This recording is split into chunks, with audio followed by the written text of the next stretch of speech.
Hey guys, and welcome to another episode of Redline First Impressions.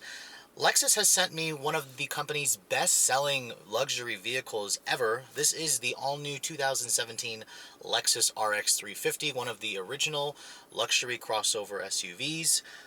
This is a very important model for Lexus in that the company sells over 100,000 every year. So in this video, I'm going to talk about my top 5 likes and top 5 dislikes. So let's get started.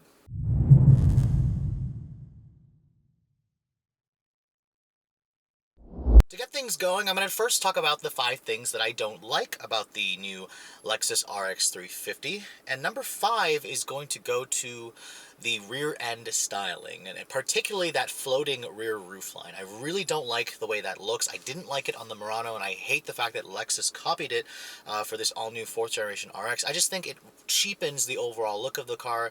It doesn't look particularly cohesive and well-designed in my eyes. Number 4 is going to go to a lack of an available third row seat. Now again, Lexus did a lot of studies with owners to make sure that they actually wanted a third row. Most of them said no, but I think Lexus should offer one, considering the fact that this vehicle is based on the Highlander. It's about the same size as a Highlander, which offers a third row. And I think they're losing out a lot of additional buyers by not offering that additional seating in the back.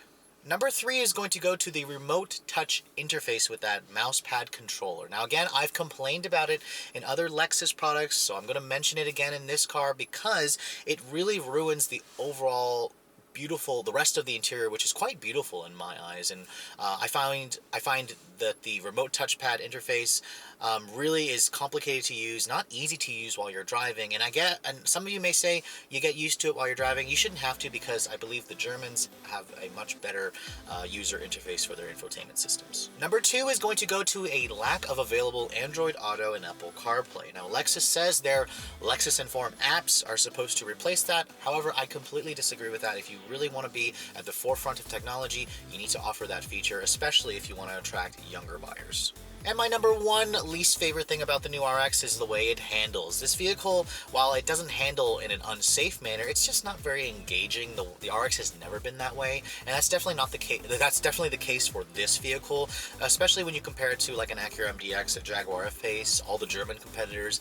This car definitely has a floaty, very soft, very boring drive compared to a lot of its competitors. So moving on to the top 5 things that I like about the new Lexus RX 350.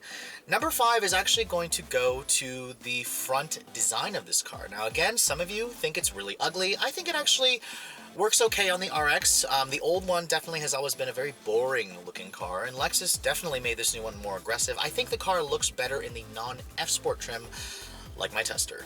Number 4 is going to go to the rear seat. Now, because Lexus doesn't put a third row in here, the second row is very generous in terms of the space. There's a crap ton of legroom, there's very good headroom. Even though this vehicle does sit lower, the rear seat is just a really nice place to spend time.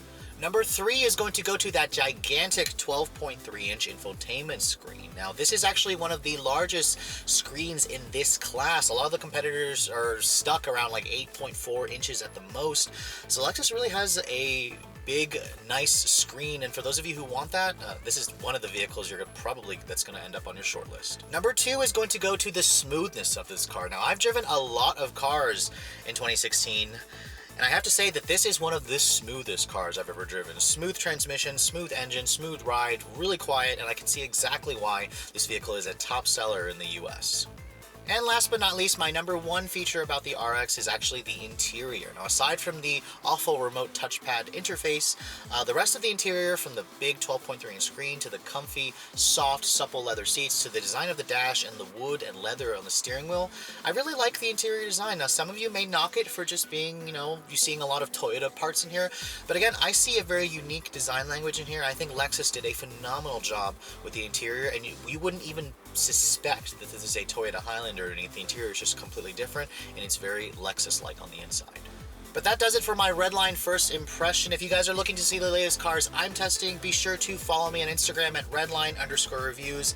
Like us on Facebook, and as always, guys, keep subscribed to the Redline Reviews YouTube channel for all the latest reviews. Thanks so much for watching. I'll catch you all in the next video.